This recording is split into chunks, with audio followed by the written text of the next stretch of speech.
and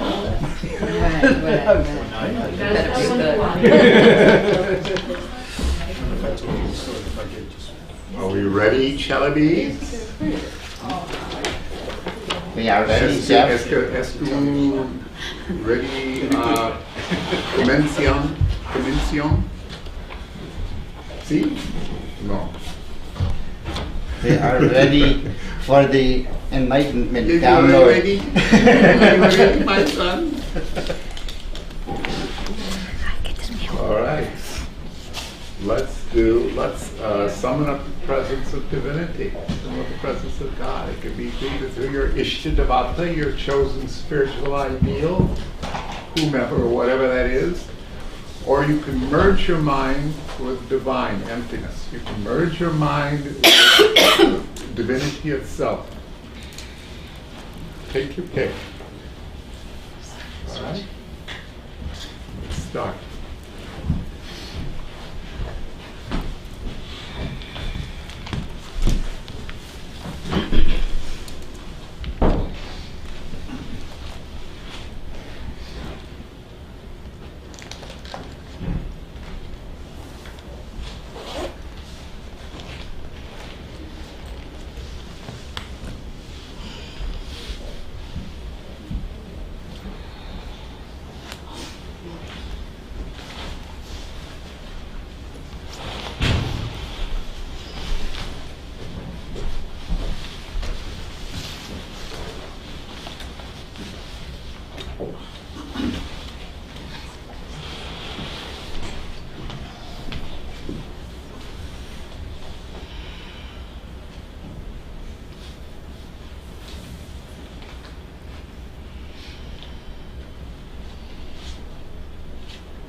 Bhaktinatu Tatsabadugaram Bhargave Vasye Divihi Diyo Yo Bachidayata Om Shanti Shanti Om Shanti Shanti Shanti Om Shanti Shanti.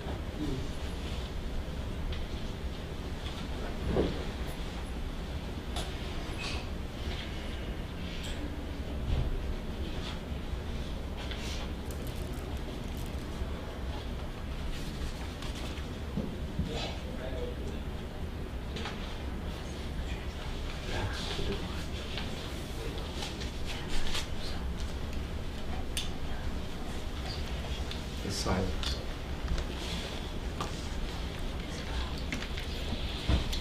So, for the YouTube audience, I'm Jeff Carr, and this is in this wonderful new ashram, the Ashram for Unfoldment.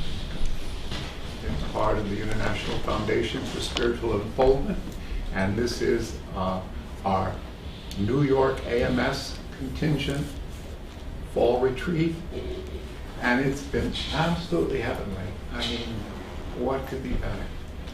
What could be better? To be with one spiritual family. Very, very beautiful. And when we do Guru Shakti, it's the way we do it. But the way I think, other traditions, how do other people talk about this? They talk about mingling your mind with space. Mingle your mind, stop thinking and mingle your mind with space. The other thing, when your mind and the Guru's mind are the same, that's what they might call Guru Shakti or Guru devotion, they call it in the Buddhist tradition. I spend time with the Buddhists. And I'm going to do something that our Guru is very wise. He said, only give them a few things. It's that way they remember it. 5, 6 things. My Rwanda, and I forget. Well, I'm not the Guru at that point. I'm still locked, I suppose, in my samskaras as being a college professor, as he once said. So I'm going to give you too much. First, I'm going to give you You can take a picture of it with your phones. And this is something I come up with. It's just 10 components of spiritual practice. I was going to give you 3 things, but I'm just going to give you a satsang of Guru Raj's, and then I'm going to give you this 10 components of spiritual practice. Where does it come from? I'm in the middle of editing a book of Guru Raj satsangs. How do I edit them? Do I rewrite them according to my limited understanding? No. I take the Guru's words, and all I take out is some of his delightful but eccentric use of language. Just clean it up a little bit. Still keep the charm there. Clean it up a little bit. He told us to do this. He told us he never wants them published literally. He said, you know, they're verbatim transcripts. They're brilliant, but they're verbatim transcripts. I clean them up a little bit, do my best to edit the grammar a little bit, and unfortunately take out some of the weirder jokes. That, as we all know, he would be going on, and then he would simply pause, look at us. He would reach and says, He says a little bit, let's lighten, need to lighten it up. He'd pull out one of his outrageous jokes. So some of the jokes, not all of them, but most of them were taken out. I'm up to 40 satsangs. I might get up to 50, or I might finish my introduction. And I had decided I wanted a checklist of things the Guru taught. Since every single one of you has your own Guru, things that you are certain that the Guru taught and that you've discovered in your own spiritual practice. I realize I'm on difficult ground there. Most people would say, just let people read the satsangs and make up their own minds. I know in my own case I'm too stupid. I need really top-level advice and consolement and information. I need top-flight stuff from real gurus, especially our own guru, because I'm pretty dumb. So I'm going to suggest you take a lesson from me, and it doesn't hurt. Checklist. Things in your own life and in the words of the Guru. Like, watch out for it when he talks about these things. And I'll go through them quickly and then on to the satsang. One is concentration. Our biggest difficulty in this life, and please, dear God, don't let me turn this into the satsang. Our biggest problem in life is this. Yeah. Distraction, distraction, distraction. We can't focus for we're lucky if we can focus for 5 minutes on something. We're an expert if we can focus for 10 minutes. We're just constantly. I've been told on good authority from some of my gurus that what samsara, or suffering, is just one damn thought after another. This entire life, into the bardos of their intermediate state, and into your next, it'll pursue you into your next life, just one dumb thought after another. That's it. How to concentrate. And our tratak is our way that we train the attention. Not only that, it's not attention on stomach orientation or sexual orientation. It's tratak stimulates ajna chakra. It's spiritual concentration. Number 1, spend our whole sadhana, our whole life, how to train the attention. It's all about what you do with the attention. Guess what? That is all you have, is your attention. You can either watch the Donald Trump show, you can think about money, or about how everybody doesn't like you, whatever you choose, or you can think about God. It's up to you what you do with your attention. Second one is ethics. A lot of us think our guru was a wild and crazy guy. He was extremely ethical.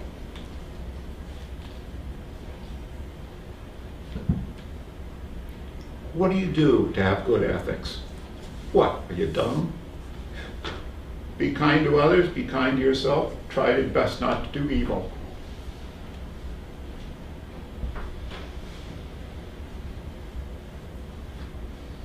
Try to do good. First, try to cease doing evil.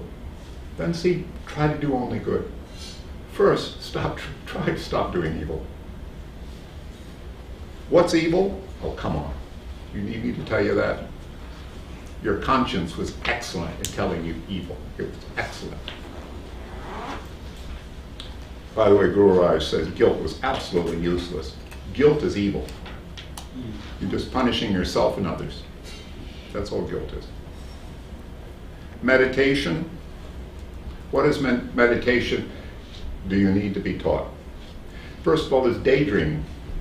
Is that meditation? No, that's just samsara. That's you daydreaming. You guys know that, right? Our instructions are bring your attention, okay, back to the focus, the subject of your meditation, which can be your breath or your mantra, and eventually you can focus on awareness itself. That's what meditation is. And let's give ourselves support and aid in learning how to meditate. It's our ticket out of here. That and Guru devotion. Nothing else. Third thing is contemplation. Guru Raj says, after the satsangs, he says, talk about it. He says, try to figure out what did the Guru really mean by this or that. He didn't, forgive me, I'm pretty sure he didn't want us just to listen to it and say, at the end of the satsang, oh, let's go get some drinks. I think you said, well, the Guru just wanted us just to realize it on our own. Well, then why did he talk so much? Why did he talk to us endlessly? Explained everything.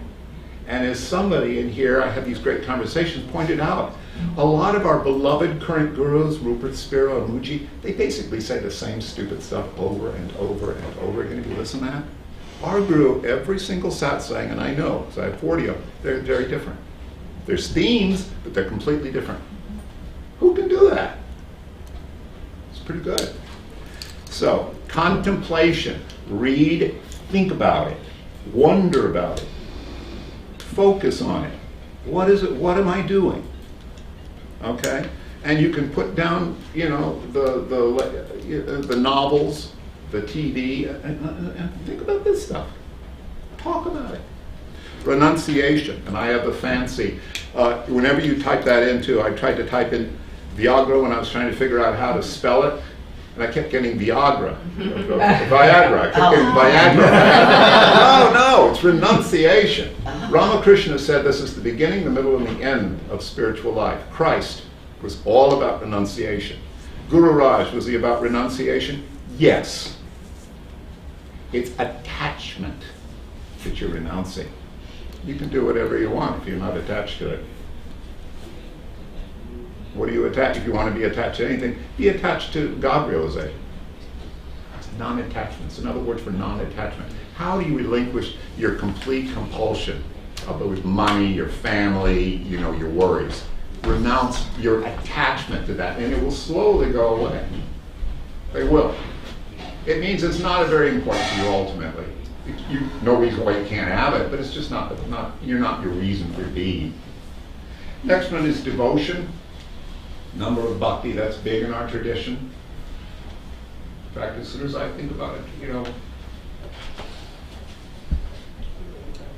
Ramakrishna said, he said, you should not be able to think of the Lord Hare. That's another name for God. He said, without the hairs on the back of your neck standing up. You practice your devotion that you can't even think of your Guru or God without emotion. By the way, Guru Raj says true bhakti was cool, without emotion. And the great bhaktis, they're simply completely devoted to God, either through service or through love of God or whatever like this, and they don't make a big show of it. Christ said, don't display all your prayers to your Father out in the open. He says, do it quietly, in your closet, right? He said, do it within closet, you know, hidden from the eyes. You don't make a display of bhakti. Sure, it's great to sing when we're doing our what do you call it? Kirtan. Well, kirtan. Kirtan is great to sing. So, you know, kirtan, you're supposed to cry. You know, you get the real emotion, you get into Krishna. Krishna is about devotion. That's why he's so cute. Why is Tara so pretty? So you'll think about her a lot. Inspires devotion and love. The other one is loving kindness, and I also karuna, I think it is the term for it. Need I say more about loving kindness? How can you make yourself happy? You make somebody else happy. If you would like to be happy, make other people happy, and I guarantee you, you will be happy. And I don't You're an idiot if you do it from, like, oh, I'm such a good person.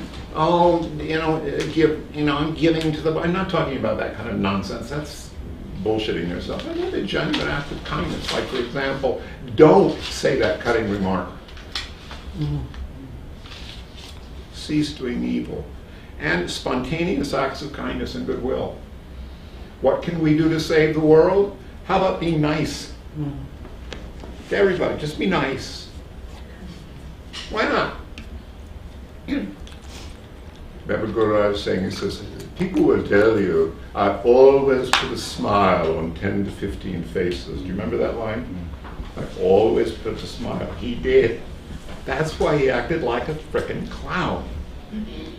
The other Guru thing is, Atinjai and or the Rinpoche thing is, you must be and Guru Raj was being a clown just so he could make us laugh. That's in the Satsang, the smile of Krishna. Finally, service. We have a model for outrageously amazing Karma Yoga. This is all the result of Karma Yoga. All of us on some level and some of us on a supreme level. Great Karma Yogi. Christ was also about service. How, do for others. Right? We all know this. And whatever level we can practice it, as Raman likes to say, and our Guru says, he says, always return to you tenfold. Discrimination.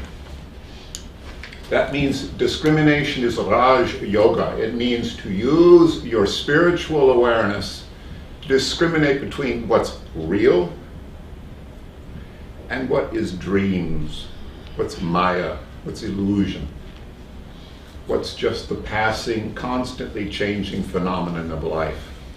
Constantly changing, here today, gone tomorrow. That's unreal. Everything you think. It's unreal. I'll repeat, you guys know, every thought you have is unreal. That's why these Zen teachers, the stories of the guy with the, they say, oh master, what is Buddha? At that moment, the real is there. And we'll talk about the satsang. It's going to be about the real. Discriminate between the real and unreal. Does that mean the unreal goes away? No, because what you think you are, your whole life, your body, all of this is just a dream. Why not have a good time with the dream? But it's still a dream, so don't get whipped up about it. It's like those people, it's like Guru says, these movies, he says, they always say kills, and how did he say it, the good guy and the bad guy? And he says, I used to write a lot of film scripts, that's what he did apparently. He worked at edited film scripts, or did something, film distribution. He says, there's a lot of tears. Oh, what do you think about it? He says, they're just actors and actresses. And that's all we are. It's just a sitcom. Just a play. You can just enjoy it and forget it. Discrimination between the real and the unreal, and finally prajna realization. I separated it from self-realization because, and you're making two satsangs in one, you idiot. We all have glimpse after glimpse after glimpse of the real, of God realization. Our minds say, no, you big, arrogant hypocrite. No, you don't. You don't have insight into the real. Yes, you do, friends. By the way, Ramon said at the end of every aim, him krim chondai che. He said, just shut the fuck up. Don't drink the water. As soon as you do that, you're back in samsara. You go, oh good, I'm taking a little break. Let the breath out. The mind stills. The mind chills. There's nothing going on, but you're still there. You think, well, then what's there? God is there. Awareness, beingness is there. There's a moment where the goop stops and then the goop will start up again. But we do have glimpse after glimpse after glimpse. In fact, we have them constantly. In fact, we have them in the turiya state. We have a form of it in deep sleep, the turiya state. You know, it's waking, sleeping, dreaming, and turiya is the aware state, God realization state. God realization means that we're here, but not, we're in the world, but not of the world. God realization means like Guru Raj. Very hard to understand Guru Raj only because he does not come from ordinary consciousness. He comes from the dream consciousness. So he's fully aware, and he's perfectly aware of what's real. So it's a little odd and difficult to understand him. And I'll go into that with the Satsang. God realization 24/7. You're actually, as he said, I talk about Christ, Krishna consciousness and Christ consciousness, because I don't really find any differences between their consciousness and my own. It's all God consciousness. And we listen to that and we think, oh, yeah, that's cool. No, he means it. There's no difference. When you experience a great guru, you don't need to be in the presence of Christ because you're in the presence of Christ. Guess what? When you're in your true self, you're living Christ. Okay. Enough said. On with the Satsang. So I explained where these came about. And this particular one, typical for this karmic vehicle here. This is one of the ones that I thought was kind of cute, like, oh yeah, another garage setting. Yeah, it was pretty good. And then I began to really realize what he was actually talking about as my prajna, my insight developed, a little bit of insight I have, and I go, oh my God, it's a little bit more deep than I thought. And in fact, this particular satsang, it's which came first. The full name of the satsang is, which came first, the chicken or the egg? Old timers will know this one. Back in the day, we were all young, and we had so much fun at these courses, like we're having fun now. It's just laughter and joking and talking and talking and talking and all this silliness. And people would often, it's like, okay, satsang time. You know, Par and I never rehearsed these things. He never knew what was going to come. And people sometimes ask him, you know, stupid questions.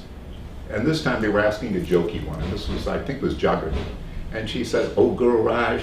And there's some laughter in the back. He says, tell us, which came first, the chicken or the egg? And she said, by the way, you can tell us if there's any kind of metaphysical overtones to it. And in my experience with Guru Raj, I don't know how he did it, but he always gave the whole satsang in the first paragraph. First utterance out of him, he'll give the whole topic, and then like a great essayist, and then he'll go on and explain all the different components of it. Dad, not really. Thank you, Father. Mom is the one who makes everything happen, but Dad is the one who keeps me on track. There are two aspects of divinity for me. Okay, that's why I always say thank you, Dad. You know, no one's in the bathroom. Thanks. Thank you, Dad. So Jagrati asked the question, which came first, the chicken or the egg? And he always starts out a little lightly, but they get quite deep, and I think I have a little insight into what this might be about, and I hope I'll be able to get to it. So I'm doing a very traditional Indian thing, which is commentary on a great master.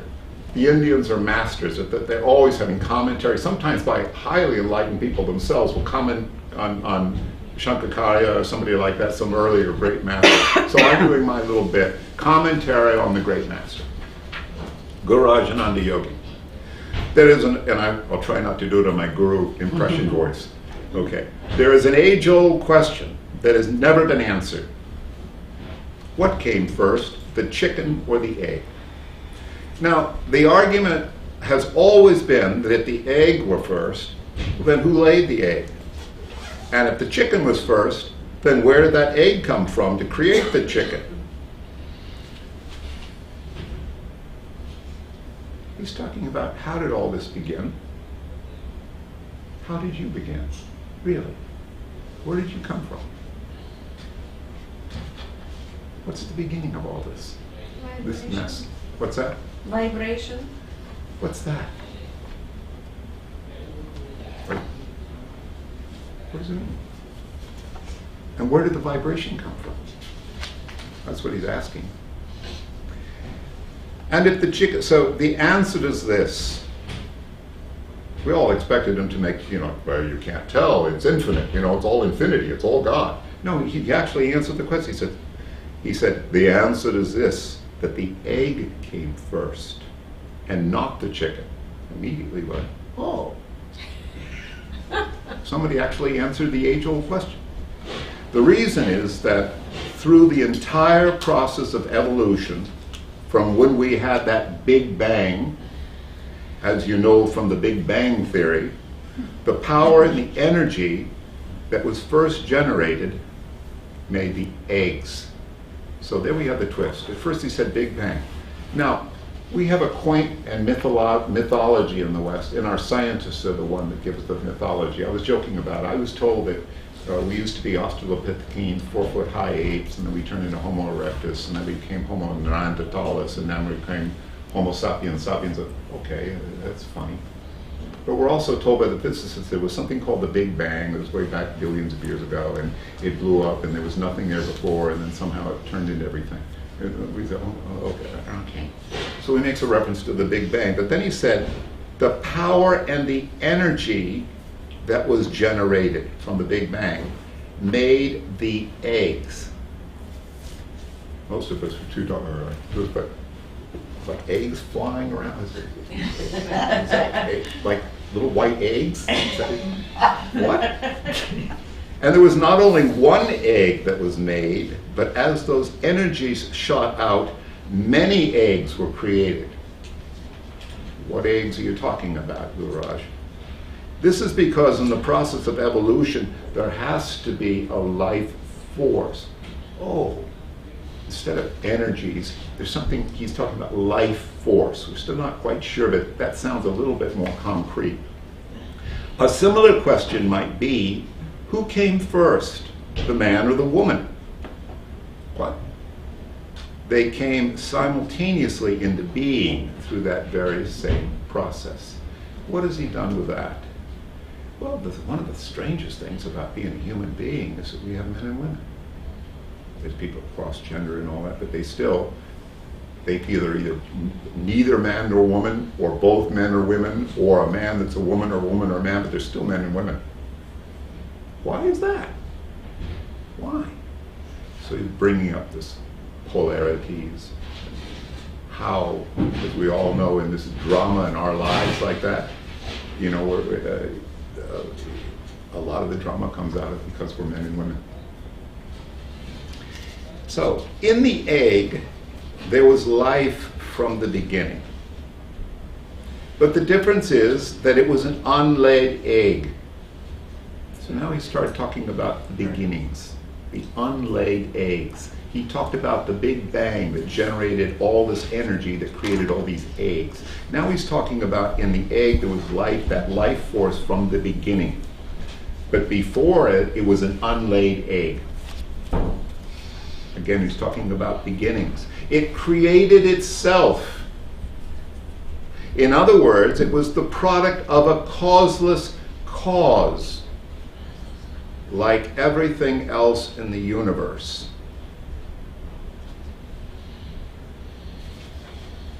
We all take it for granted that the reason we have something is because it came from something else. We came from our childhood, our parents, you know, created us. The reason we have America is because we were once a colony of Britain, and then, you know, before that we were owned by the Indians, and then before that by the first people. You know, we always assume there's a beginning, you know, a cause for everything. The Guru is just saying this life has always been present, but the first eggs came about out of a causeless cause. There was nothing that caused the eggs to happen. Some of you who are astute will know where I'm going with this, because we brought it up several times in this satsang. Right from the primal amoeba, many forms of life started developing, because there's always been life. Now, a lot of us know that our scientists tell us that life was created on this planet how many billion years ago?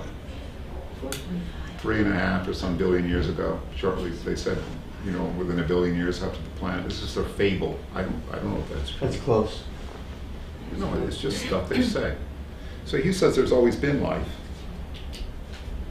Does that mean before the planet was formed, that Guru Raj? Well, look, he says it's always been like that. And a causeless cause. See, we were taught that life comes about because the chemical soup of the oceans, goop, and suddenly they started replicating the molecule. We're taught that there was a cause for life. He says there's always been life, and it was a causeless cause that brought the first eggs, whatever he means by eggs. Following me? See, it's deeper than you thought. That theory about Adam and Eve, that God made Adam, and then from his 11th rib, Eve was made, that's perhaps very symbolic, but there's no truth to it. Why relegate a woman to the lowly position of being made from a rib? Why is he talking about that? Because he's telling us whatever you think about where life comes from is equally just a fable. Just your thoughts that somebody told you about on TV or in a classroom. It's just thoughts. And by the way, every 100 years ago, they completely change everything, if you notice that. So why would what they're saying now, why would that be true? Remember they used to say Pluto was a planet? Then they said it was a comet. Now they're saying it's a black hole. What? What the? It's a black hole. Maybe he'll tell us. All of life came about simultaneously. First in the form of energy. And then with that energy combining itself with other energies in the universe to form different combinations that in turn produce different products. So now we're getting a little what you brought to.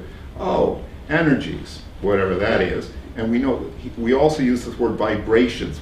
We're not quite sure what that is, but he's talking about life has always been present and how all this stuff comes about somehow. He didn't mention the eggs, but it's combining of different combinations of energies or vibrations or bijas, seed syllables.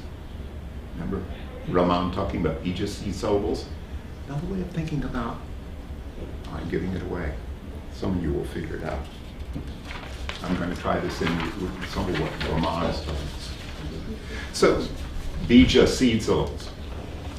Maybe those are the eggs. Right. Got it? Che-che, is that what he said? Che-che? No, that's me riffing on the guru here. So how old is the egg? Remember, he's still playing with us, we have these weird ideas about cosmic egg and what the egg is and what bijas are and what vibration, all these ideas are percolating. It says, so how old is the egg? So here he directly links it. The egg is as old as that primal energy which is ageless. And in the development of the egg hatched, and so the chicken came about. And yet in the chicken there was a male and female counterpart, even in the primal egg. For example, in a man or a woman, there is some woman in a man, and there is some man existing in the woman. But the man, naturally being a man, those qualities were more dominant.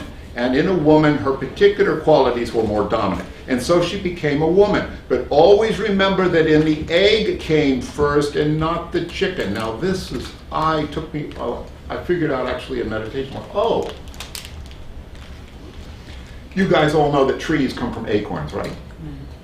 If you open up the acorn, can you find the tree inside the acorn? No.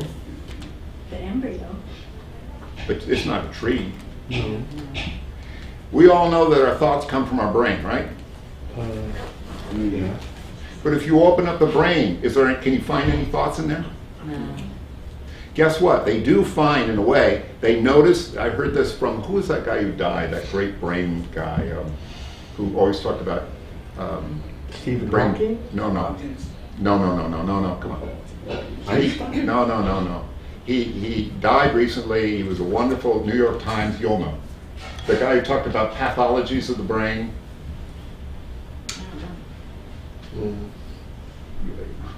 I just saw that. Whatever. He always talked about, he said that you actually, if you stimulate individual neurons, there seems to be, it will trigger a specific memory.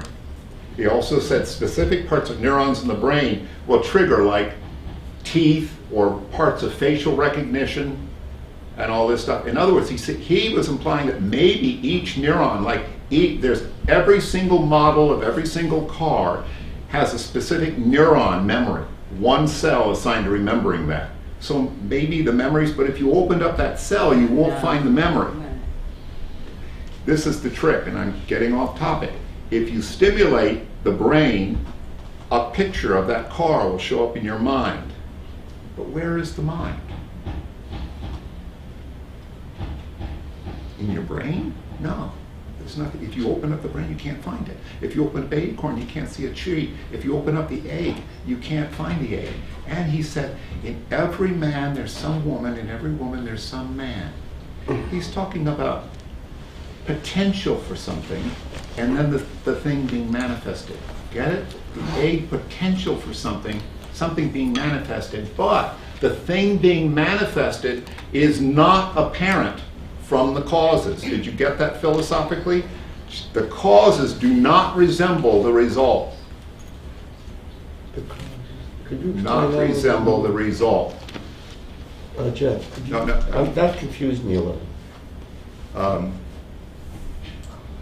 causes. You won't find a tree inside an acorn. Right. If you, I'll go in the weeds. Just hold on. I'll go in the weeds. In everything we see around us, we have life. Now, I want you guys to hold on to that. What life is. Is that all the stuff we see? Or all, just hold on to that. Nothing exists without life, for life itself is existence. We think there's animate and inanimate. He's saying everything that exists is life. There can never be death. Why? Death is just a transformation of your physical being that's returning to its original elements, water to water, fire to fire, and so on. The 5 basic elements that constitute the entire universe will go back to their original states. That which in the Eastern scriptures called the night of Brahma. Supposedly in Eastern scriptures say the whole universe manifests. In our Western science, we say that sooner or later gravity pulls all the galaxies back together into a primal, do you remember that? Into a dark star or blast, and finally the dark star is so heavy it collapses into itself and it disappears into inconceivability. You know about that. And then somehow they suspect, they're not sure of it, but their mathematical calculations say the universe is reborn. But it is in debate about how that process happens. He's riffing on that understanding we have. He's saying everything is alive, everything is part of well, I'm explaining too much, shut up, Dad. He's saying everything around us, we have life.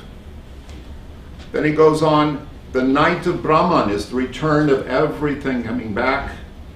He'll talk more about that later. The night of Brahman is when a total balance takes place. Gravity reabsorbs everything into itself. And the active forces reach such a high level of vibration, it becomes still. It's just like a top spinning at very high speed. It will seem still to you, but it is still spinning. It's still there. Something that I can't do math very well, but I can understand pictures really well. So in physics, they would talk about all this mathematical language, and I just went to sleep. But then they would talk about potential energy, and they say what's really strange is when a billiard ball hits another billiard ball, you don't see anything changing. But somehow the potential energy of a movement of this gets transferred to another billiard ball. Is electrons moving through wires? There aren't really little electrons going there. It's actually almost like one thing, series of chain reactions. You know this stuff, right? Yeah. Very mysterious. Well, same with the body. Yeah, same with the body, same with everything. Right. Then you go, oh, that's what he's talking about. Everything is interacting with everything else. The causes, well, I'm getting ahead of myself. Just go for it. Some of you are having a hard time, I'm sorry, making it very complicated because guess what? You won't get the satsang. By the way, you guys can download this, read it, and contemplate it. So the 3 qualities of sattva, rajas, and tamas will always be there. Sattva is lightness, the beingness of something, the ideation, the structure of something, the plan, the pattern. Rajas is the activity, transformation, one thing to another, activity. Tamas is the solidity, the density, the being, the thingness of the thing. Sattva, Rajas, and Tamas will always be there. But all the conflicts in the universe around us or in ourselves are because those three elements are not in balance. Not being in perfect balance, they war against each other, which we know is the conflicts within us. But this is necessary for evolution. Need I tell you? One way to think about our maturation as individuals is it comes apart as a constant balancing act. We're taking in oxygen, food, social interactions with each other's thoughts. They're causing conflicts, change. Our cells die so that new cells come out of them, right? Evolution is a positive, negative thing. That's what he's saying. It's necessary for evolution to be in balance. Things constantly, he'll go on in motion. The contraction and the expansion are both equally necessary. One cannot exist without the other. In your egg, you're going to find the white and you'll find the yellow. In its own process within itself, that yellow is influencing the white and the white is influencing the yellow. There's a very subtle motion that is forever there. And everything else cannot exist at all without motion. This energetic interaction in manifestation. Nothing can exist without motion and constant imbalances and changing between the activity of things, the beingness, the plan, the intentionality, and the physical reality of things, constantly changing. There is a subtle motion that is forever there, and everything else cannot exist at all without motion. Motion is that which makes the world go round.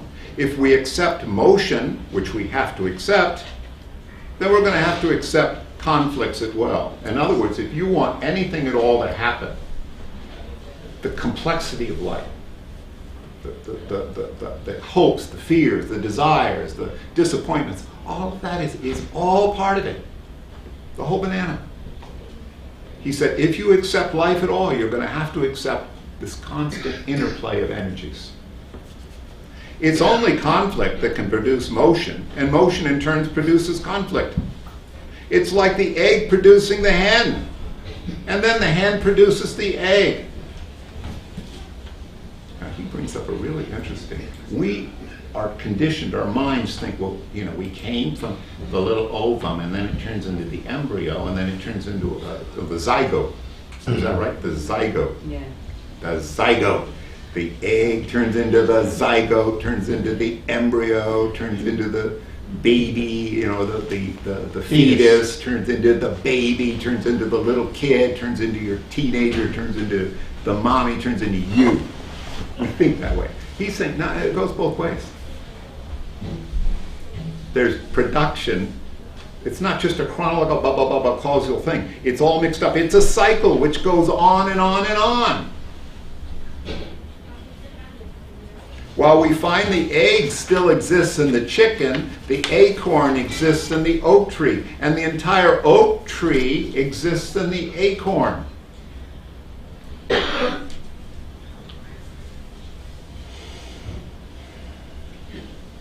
That is just this totally awesome thing. How many, I think I was talking, we're older, some of us are older now. You look at how many people look in the faces of very young children, and I see the grown-up in that little face. Yeah. Yeah. Infants. And they look up at you, and we like to say, like Meryl said, there's nothing going on. You look at them, first of all, they're already working you. They already know how to get you going, and then you're totally tied into taking care of them. The other thing is, there's a knowing. The acorn's in the tree, and the tree is in the acorn. If the tree did not exist in the acorn, there would be no tree at all. So the potentials for things and the actualities of things, the sattva, the gunas, they're always interchanging. The goal of life is that we go back to the original source that we are. Now, I'm going to read the paragraph, but I want to underline that sentence. The goal, what time is it? My phone only blinks out. Oh, thank God. The goal of life is that we go back to that original source that we are. That's one of those phrases from our guru that say, oh, that right, girl, we go back to the source, that's God. So we always return to this. And then I don't think about it much, but actually it's pretty weird what he's asking us. Do we go back to the egg? Do we go back to the Big Bang? Do we go back to the fetus? Is that what he's telling us? To go back to the source that we are? Does that mean I'm a fetus? No. Well, no, it means actually the fetus was me and I'm the fetus. I'm still the fetus. The acorn's in the tree and the tree's in the acorn. What are we talking about? The Big Bang took place many millions and millions of years ago when everything was tucked up into that black hole so that it could not exude any light. And before that black hole, there were white holes as well, and they still exist. The universe itself also runs in cycles.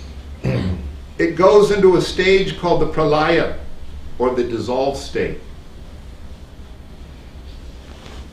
only to explode again. Now at this very moment there are thousands of stars even bigger than the sun that are exploding, and all the little bits that explode from the star create new worlds and new solar systems and new galaxies. Always an ongoing process. If it were not ongoing, then you would say the universe would be destroyed. In other words, motion's already happening. But I'm building to something which I understood from the Satsang, which is very strange to me. But there's no destruction at all. If you could reach the finest point of matter, that it is even finer than the atom itself, it is there, was there, and forever will be there. Just so your egg and the chicken will also be there forever. This is very advanced Buddhist metaphysics. The mind tells us that causes create effects. You cannot have a cause and effect at the same time, right? Otherwise, how could a cause has to be separate from an effect? How could you have an effect and a cause at the same time? You guys get that? Mm-hmm. You can't have them. Guru Raja is saying, no, you do have the cause and its effect at the same time. How can this be? Very advanced Shankakari and also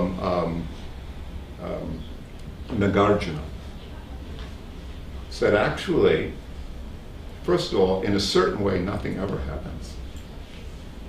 Everything simply appears to happen. The causes and effect actually happen simultaneously, and there's a reason for that. The reason is the Big Bang is happening right this moment. It's going on. We are the Big Bang. And it gets weirder than that. I'm tempted. Should I tell you now, Father? I will. And then it's a hint. Okay? We're told that it's an eternal now, right? Everybody in this room knows it's all about now. Eckhart Tolle, the now, right? The nowness, the miracle of now. It's all now. Okay? Why is it now? Because there isn't any past and there isn't any future, right? We're also told, think about it. Everything you think is the past is happening right now. Right. Everything that you think is in the future is happening right now. The only reason there's a past and a future is because there's a now. As soon as you think now is now, implied in that is that there's a past and a future, right? But if there is no past and future, where is the now? Now always implies a past and a future. That's the way the mind thinks. If you stop thinking, you're now. And there isn't any now. There isn't any now. There's nothing. There's nothing. And there's everything. And it simply appears, but it's not real. The goddess Maya is exactly the same as Brahman. Siva is exactly the same as Shakti. They only appear to be different. Why? Because men and women like having fun together. It wouldn't be any fun if we were one sex. We have to have the polarities. We all have the dualities. We have to have the play of the gunas because it's fun. Or Leela, God's Leela. I'm sorry, forgive me, Father, but I love it. Well, Thank that's you. also No, creating that was great. conflict. That's also creating the conflict. That's creating First time I actually violence. got it. It's creating the motion. That's creating, yeah. So it's You've all got the just- picture of her, Parvati, on your shirt. She's having fun. She loves to display, and I'm getting ahead of myself here, but let me go back to my guru. So my friend of mine was speaking to a Swami. Now all these Swamis are renunciates. So the Swami asked my friend, why do you eat lamb and chicken? I was listening in, and so I said, Swami, you might not understand this man too well, but he's just eating recycled grass. Do you see? Well, Guru Raj is saying that morality exists, but guess what? There really isn't any morality. It doesn't matter. But nevertheless, morality exists. What I'm trying to say is that matter, the same matter, can exist in a great variety of forms. Even man is born from an egg. The very womb has the shape of an egg. The embryo, do you see? There's nothing else but egg, egg, egg, egg, egg, egg, egg, egg. An egg is potential for everything, well, it's also a thing in itself. The chicken is in the egg is in the chicken. Egg, egg, egg, egg, egg. Everything is this. That's why she's mother. She's the womb of infinite potential. She's everything. Everything is emerging out of mother. That's why I love mother. She's everything. That's my shtick. That's not our guru thing.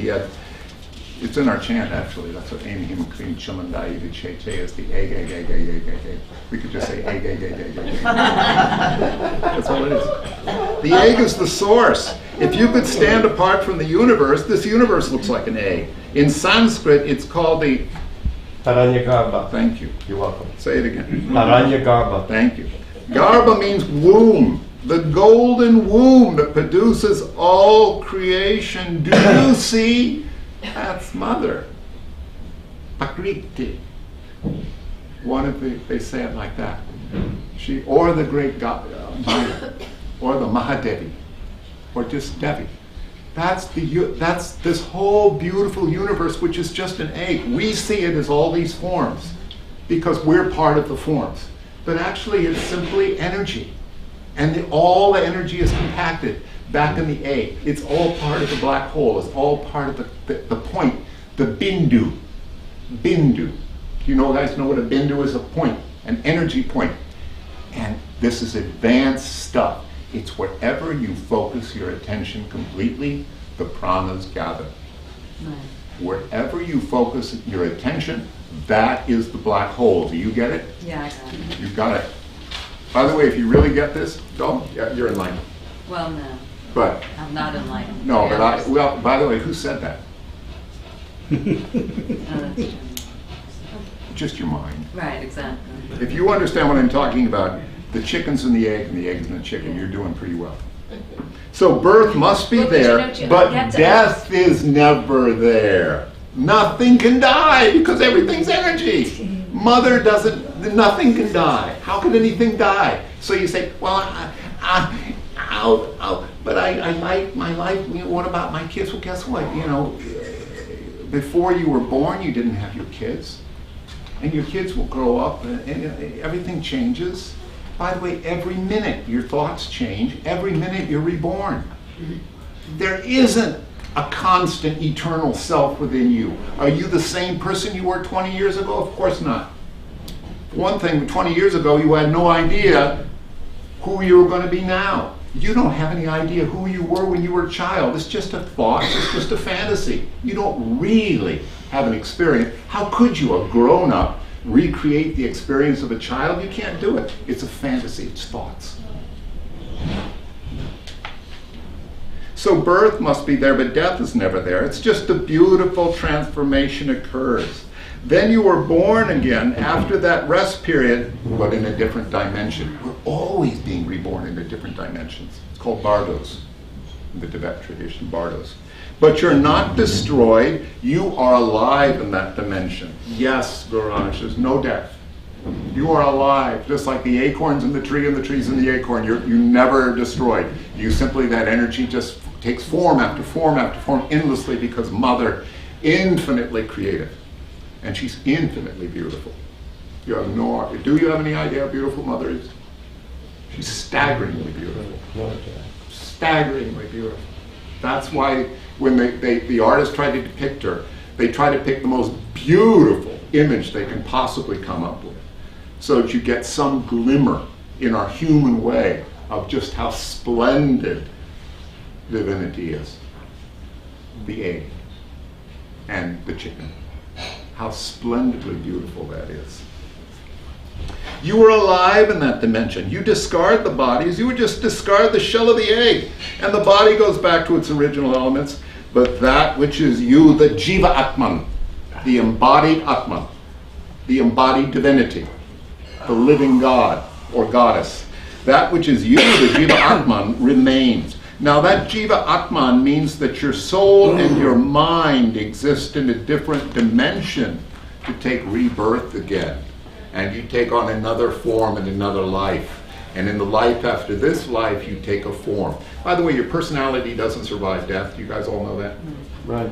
Your samskaric form does. Your habits of a lifetime. Your impulses, your character in a certain way, one way to describe it, is what generates the new form. Because guess what?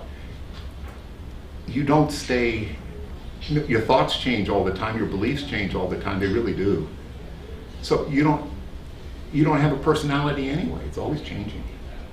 You have certain tendencies, but you're never quite the same. You aren't the person you were, God help you, when you were 14, are you? No, you're a very different person. So don't worry about it. You have nothing to lose, really. We have evolved from primates, and yet there's still, that's what I was joking about, the Australopithecine.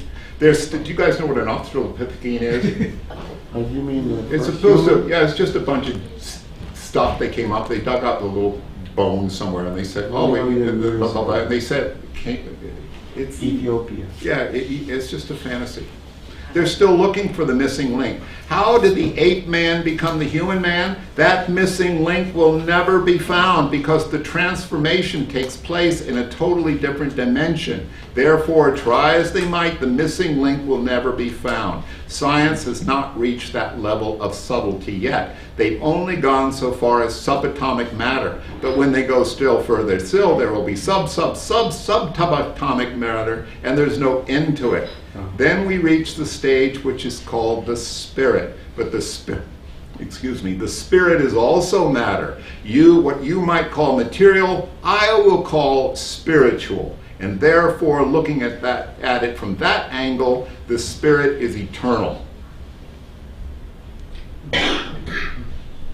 What's he talking about?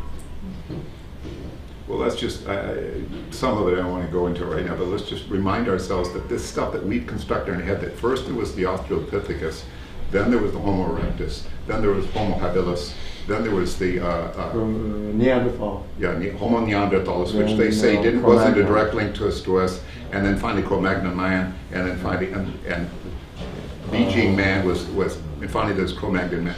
It's just, that's our creation myth, you know. It's just a creation myth.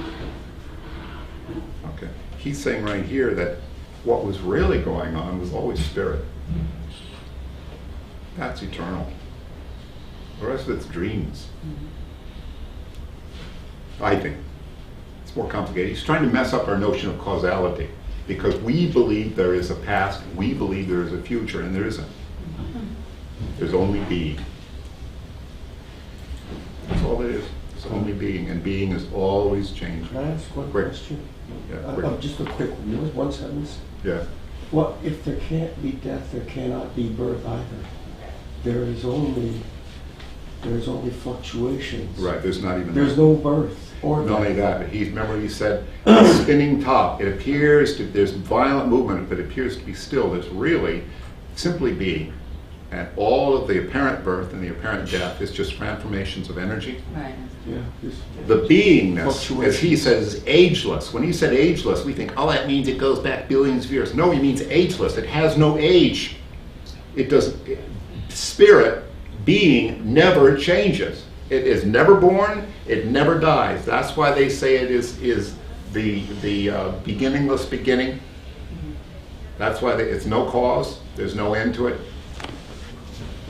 Okay, let me go quickly because I don't understand. Why does this thing switch off? It's good stuff. No, I don't mind. No, it's okay. We've Anybody got mind? a half an hour, friends. This is good stuff. I know, we have a half an I hour. love it. So there is a difference, and I try never to go over by much. So there is a difference between the spirit and the soul. Now, people confuse this issue. They think the soul is the spirit and the spirit is the soul. Well, it's not so. The soul is composed of the energy given by the spirit. The main spirit, let's say beingness, the spirit, or God, in the absolute sense, Brahman. The spirit. The main constituent of soul is your thought formations and the impressions that you've gained. We all understand that, right? All the samskaras, we all understand what samskaras are. The impressions are never destroyed. This is new. Much debate about whether you can get rid of your samskaras. And Guru Raj's teachings, which I accept, is that our samskaras, well, I'll tell you, you can't get rid of your samskaras.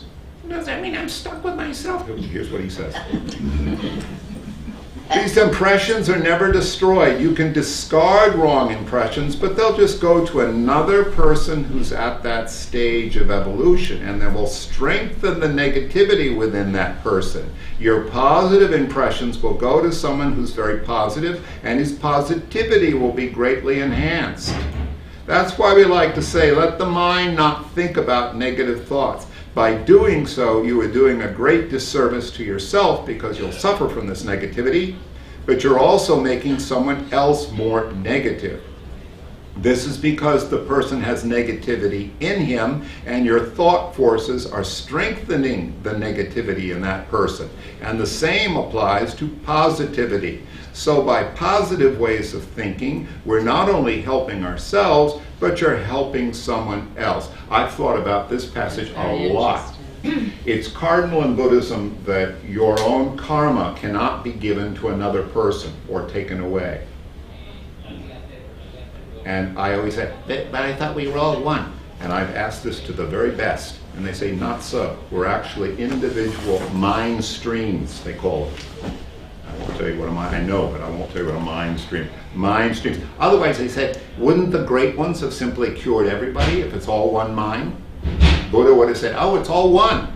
Everybody's happy, but it didn't happen. The individual jivas, the individual embodied beings continue. And that makes us feel that we own our thoughts, that our thoughts are us. And he's brilliant, because what he suggests is this. Do you own the water in your body?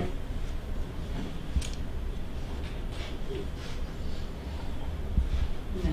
This water was in a bottle. Now I put it in my body. Where's it going to go eventually? Into the toilet. And then where does it go? Down the sewer. And then where does it go? Back to Into the a water. bottle. Into a bottle, Which somebody else will drink. which somebody else will drink. This is dinosaur pee. Not only that, but it's not only that, but the water, the H2O is energy, and hydrogen atoms aren't real things. They're simply states of energy. You guys know this, right? There's no little bitty things that are atoms. They're states of energy. Bundles. They're bundles of energy. Bundles. There's no little bitty things. They're actually simply bindus. Yeah. They're locations in space. They're focuses of attention. Quantum theory says that you look at them and they're a little bit different than when you weren't looking at them. They're bindus. They're focuses of attention. You guys get that? Some of you do, right? Yeah. It's cool, It's isn't the it? same with water, Turn too. into- Yeah. They're waveforms that turn into point particles upon Yeah. observation. H2O, yeah. There isn't such thing as matter.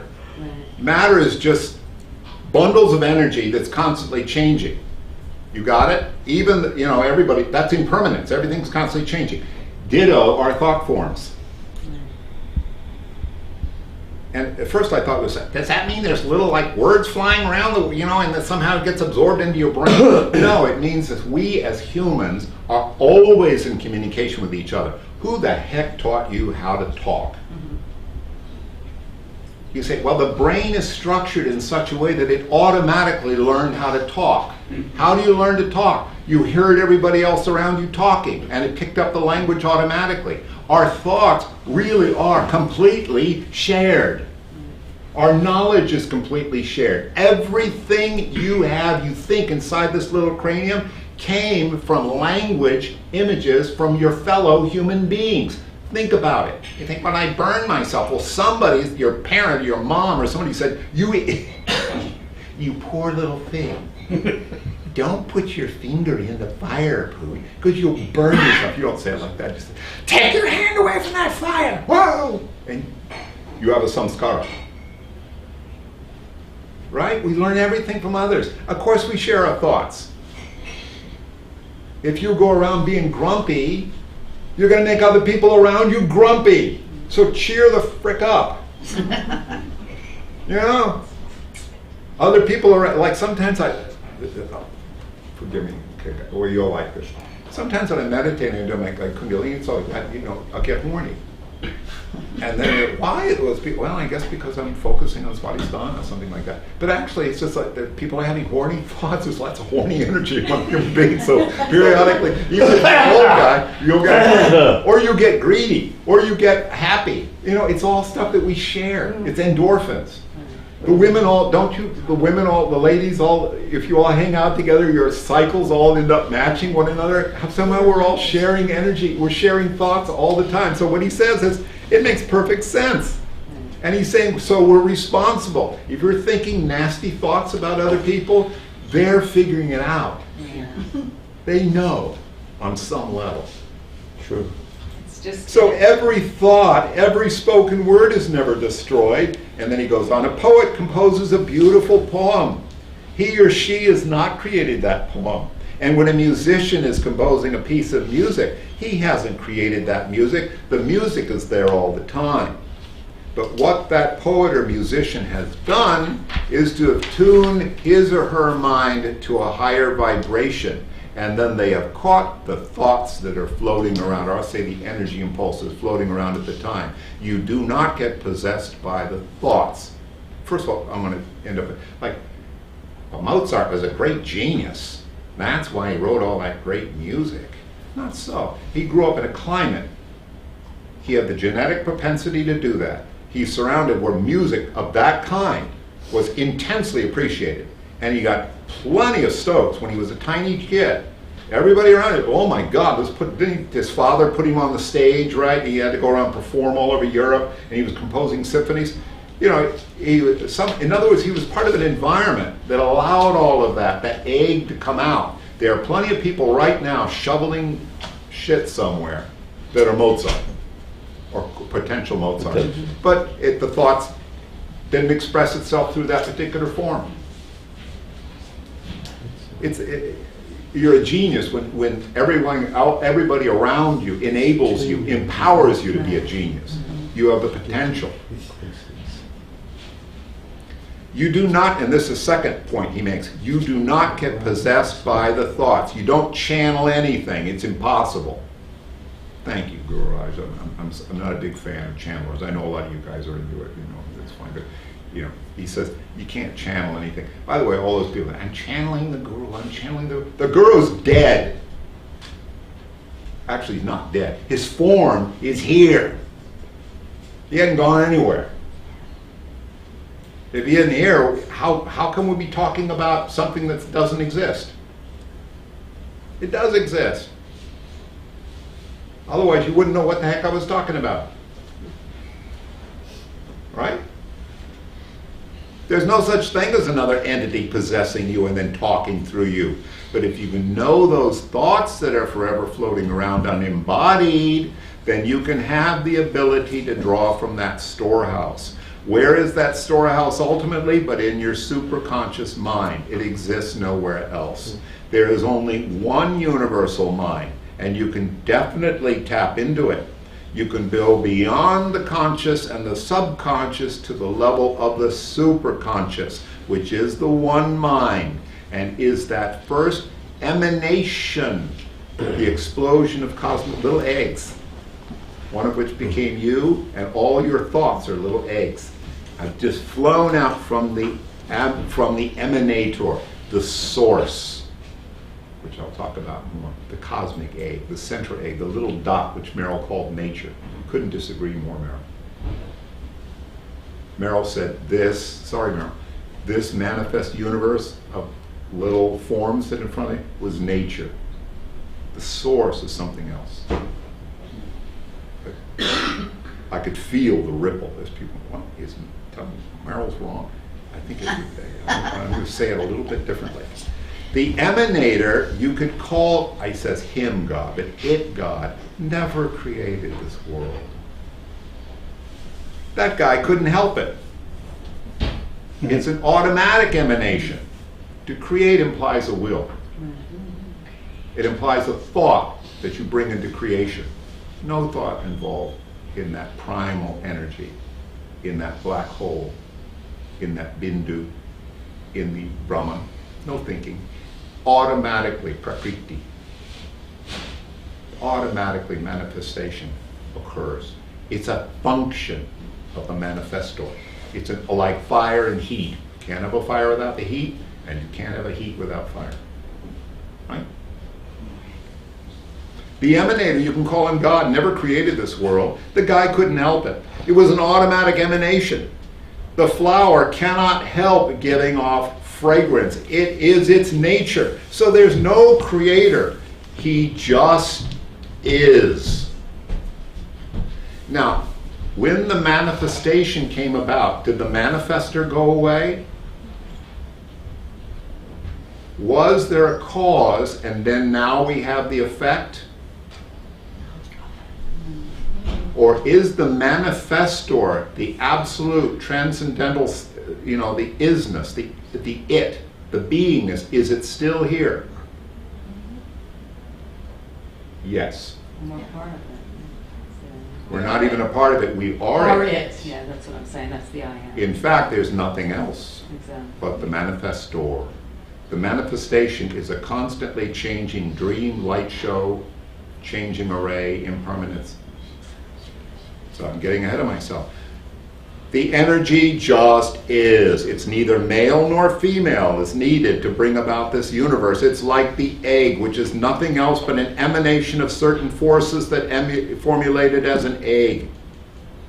So in other words, we all come about not as an effort of will on the part of the manifestor, but simply spontaneously as an expression, the goddess. What is the beauty of the goddess? It's just a function of what she is.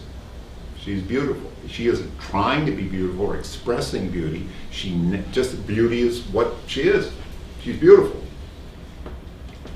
Can't even say it's a quality of her because that's dividing the quality from the source. The story of Noah and his ark and taking a pair of each and making every animal to maintain the species is very symbolic. There's no facts to prove that at all. And he's bringing this up as our conceptualized notion of these things. We're just telling ourselves stories. In fact, I'm telling a story. Yeah, but it's okay because everything's stories anyway. It's how we amuse ourselves. How anything happens, it's just stories. Just as we have emanated through a process of evolution, so the egg has also been emanated through the process of evolution. Of course, man has reached a far higher stage than the egg and the chicken because we've been given the thinking ability. Now he's shifting it to we, human beings. This was not given, actually. We have created it ourselves as we've evolved more and more. This is very interesting. Instead of Australopithecus learned tool making first and then the brain developed. He's saying actually we're nature as human beings. I'll read it again. The man has not reached a far higher stage than the egg and the chicken because we have been given thinking ability. We have the potential energy. How? All of this is our expression of humanity. All of us. Every one of you look completely different to me. Even if we were to take all our clothes off, and please God, I'm not asking that. Yeah. At a certain age, when I think people are at a certain age of physical beauty, let it rip. Go to the beach and let people love it, enjoy it, including the person displaying themselves. Okay, but at a certain age, we should keep ourselves warm. Close on. Sorry, to keep ourselves warm. That's It is funny. I feel ashamed even when I look myself in the mirror. Oh, me. I just look at it and said, I just look at the pot and yeah, what are you gonna do? The funny thing is, Well, you go that's to, just a there's story something you're called, telling I know it's just a story, but there's, near where I live, there's a place called Black's Beach, which is a nude beach.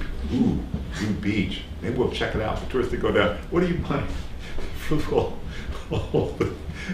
All the gay men are trying to pick up each other. And let's say very few of them are buff. It's really a depressing spectacle. You have to, anyway, sorry, but it's pretty funny. It's pretty funny. Okay, so we're talking about man has reached a higher stage, but it wasn't given. We've created it ourselves. Actually, one of the things, we are the pinnacles of creation because we create. It's incredible what human beings create. I'm sorry, the contemporary scientists like to say, well, we're almost genetically the same as a chimp. I'm sorry, I'm not like a frickin' chimp. The chimps all look alike, they all do exactly the same things, but they use tools. Yeah, they use a stick. We have the space shuttle. Come on, give me a break. There's a mind, I love chimps. Why not? We love the chimps. Nothing against the chimps, but come on, there's a big difference. Look at us.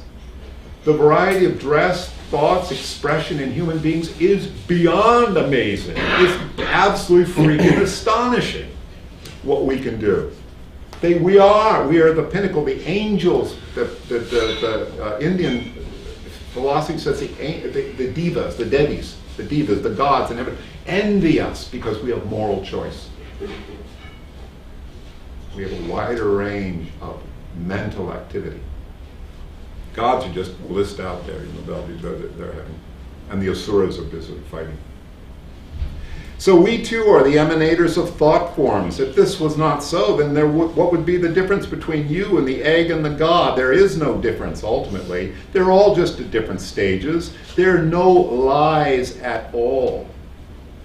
There's only a progression from a lower truth to a higher truth that depends on your own personal awareness. One of my favorite expressions, Guru Rais, that I've used all my life, he says, that's very partially true. I've used that sort of, very partially true.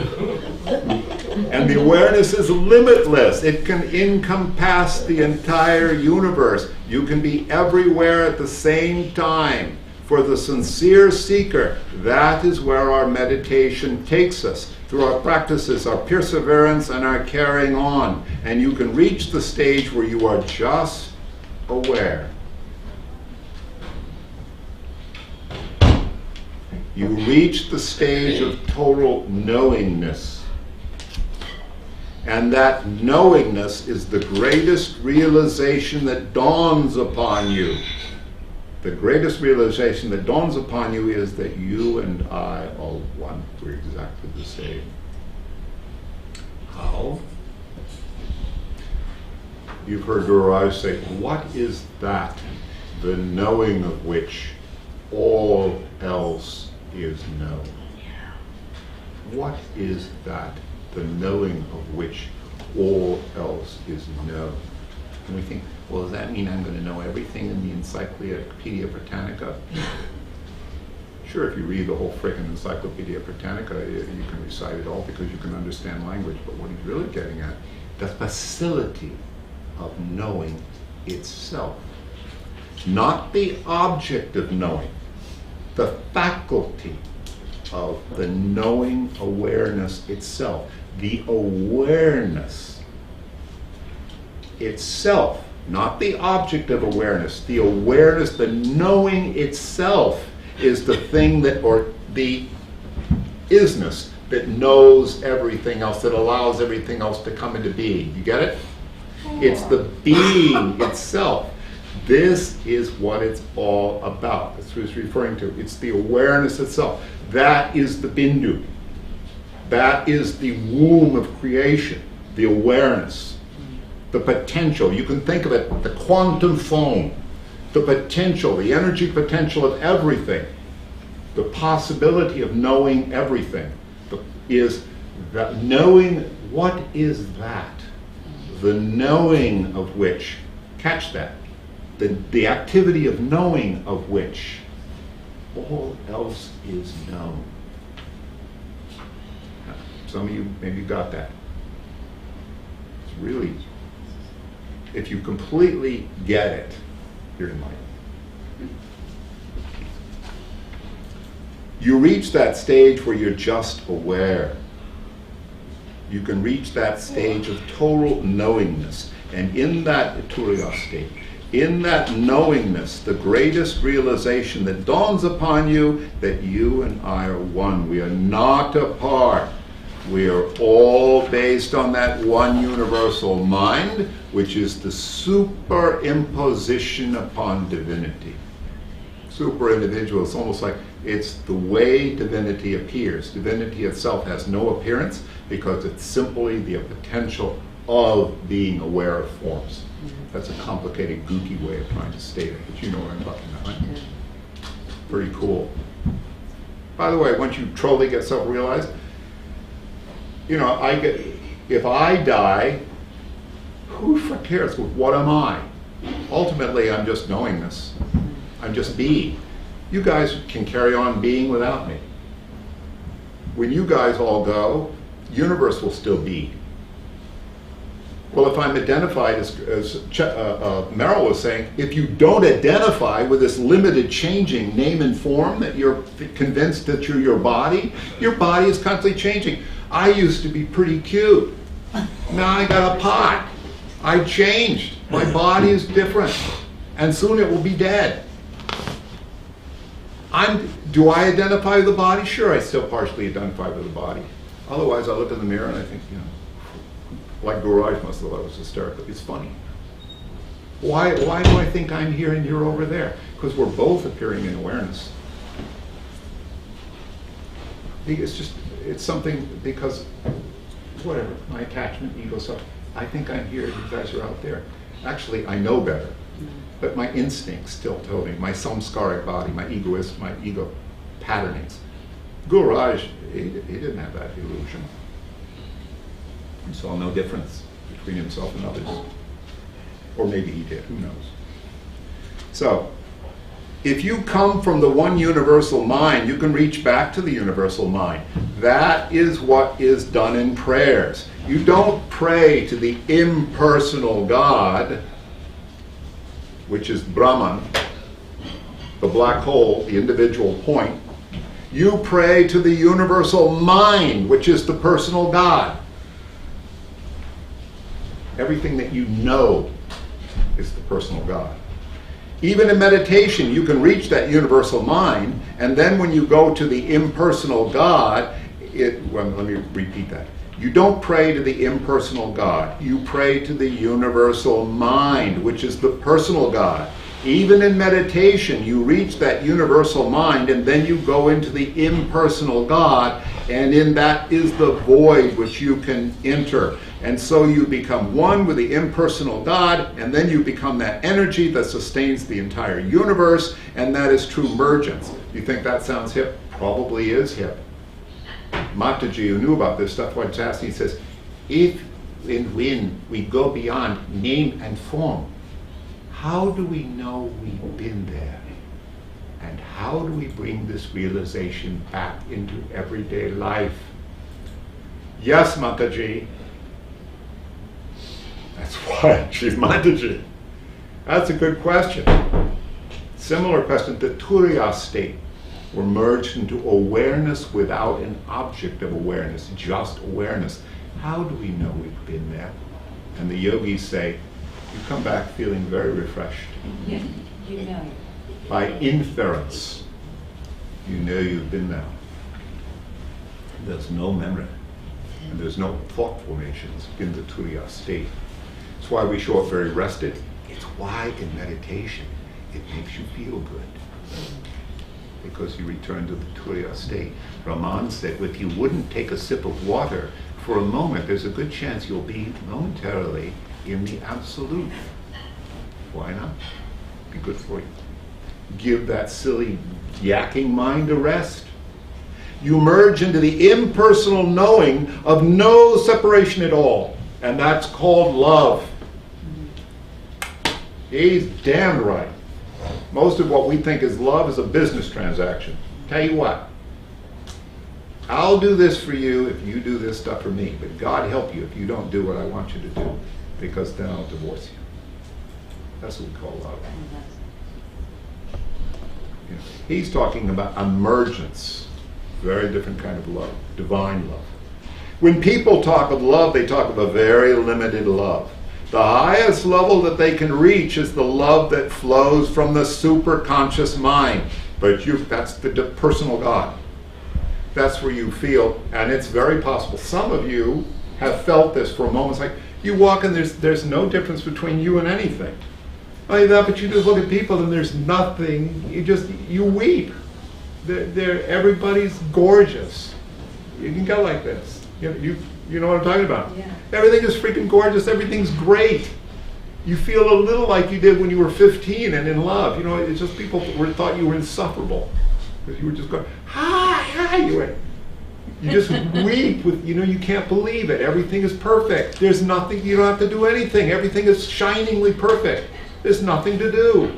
You don't have a job. There's nothing you can't worry about. There's nothing to do, right? It's just, my God. It's happening. It's all happening. You can reach still higher, Guru Raj is saying. And Sujay knows what I'm talking about. Then you don't even love anymore. You become love. Guru Raj once said, he says, I don't love.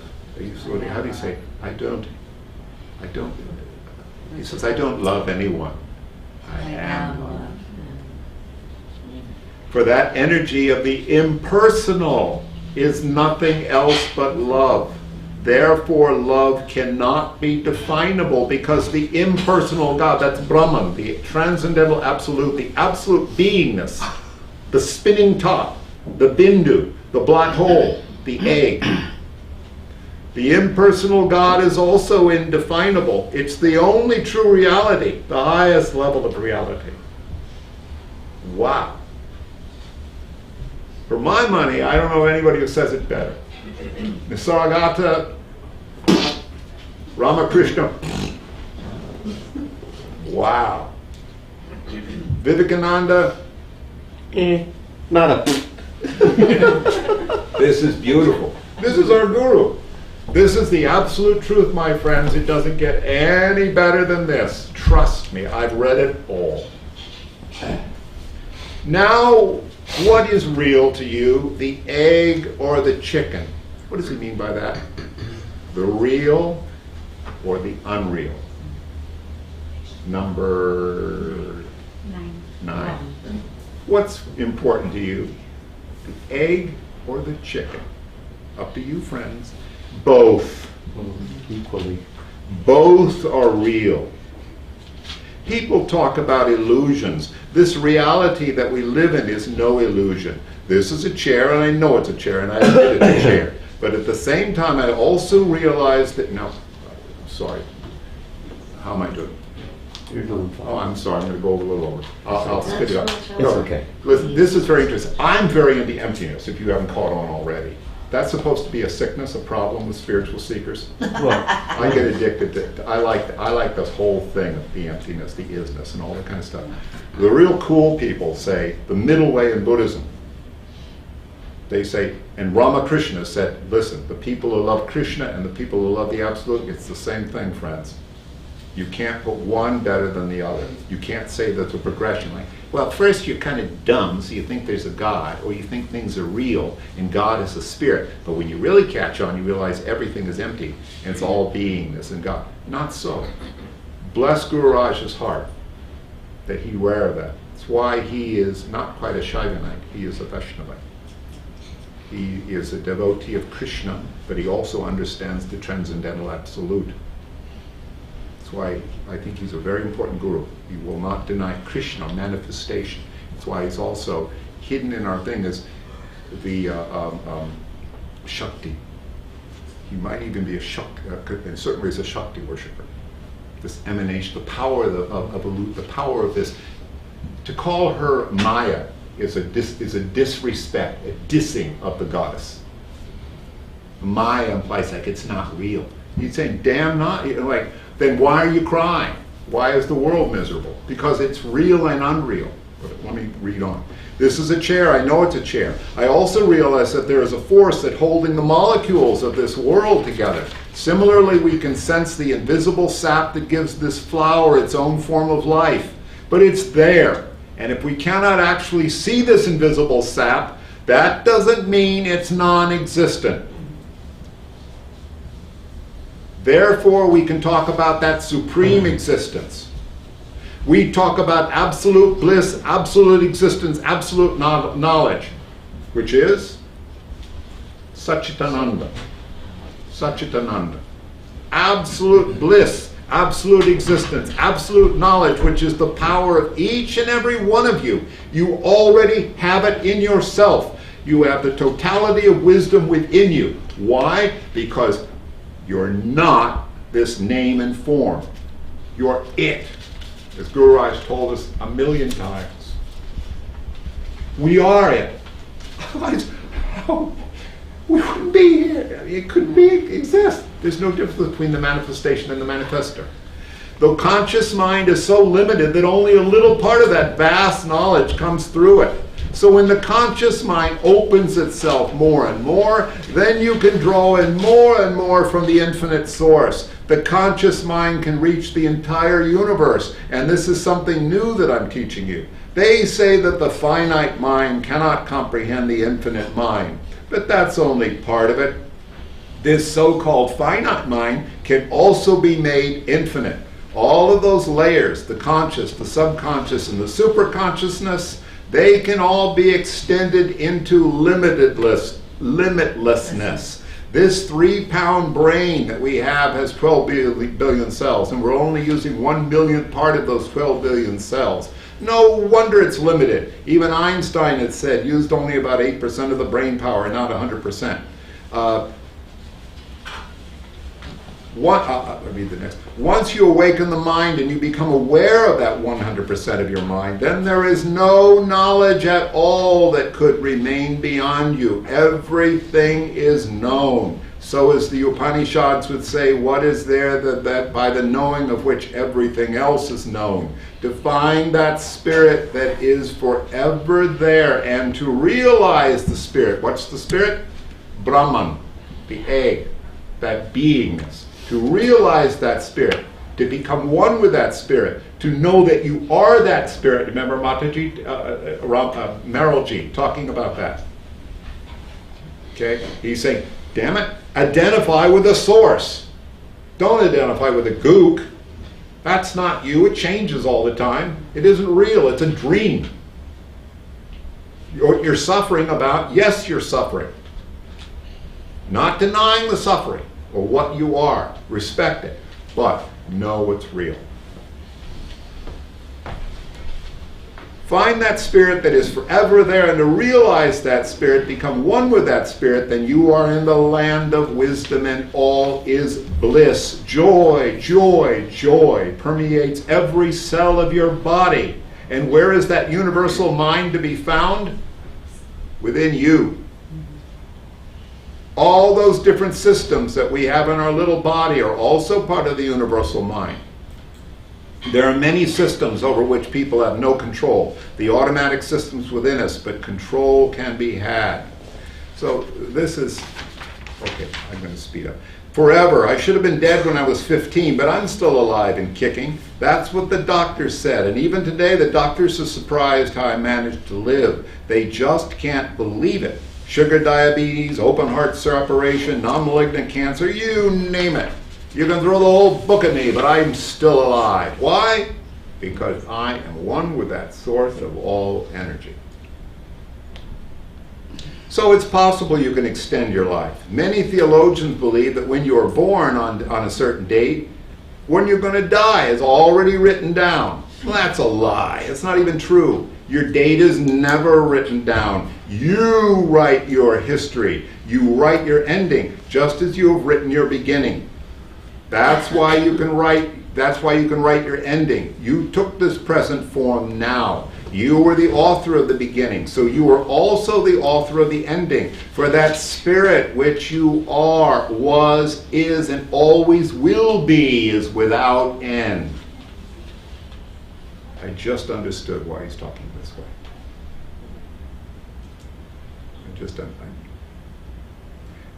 I thought he was trying to say, you know, it's a common misconception. Oh, if I'm God, well then guess what? Give me a Mercedes. I want $1 million, and it doesn't happen. And then he said, well, I guess I'm not God.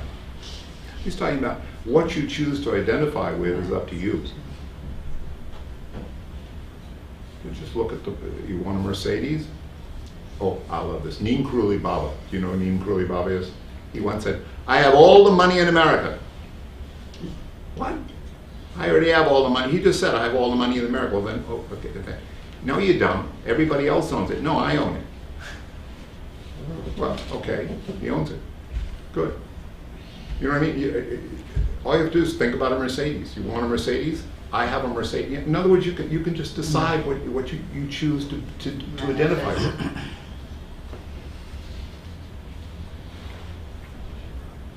Many lifetimes can be involved in reaching there. It doesn't matter. You are being the author of your own history. You can expedite meeting the beloved by catching a jet plane instead of a donkey cart. Most people, what's he talking about here? You can choose the speed of your spiritual evolution by, he's telling you, you can control what you're attached to, which is pretty cosmic. And I'm listening to him, I don't understand it completely, but okay. You can control what you choose to identify with, okay. Most people ride around donkey carts. No wonder the progress is so slow, and yet we all know the jet planes are available. So get into my jet of love, and let me fly you to the moon, and further still. The moon is just around the corner. Yes, it is. What's the moon?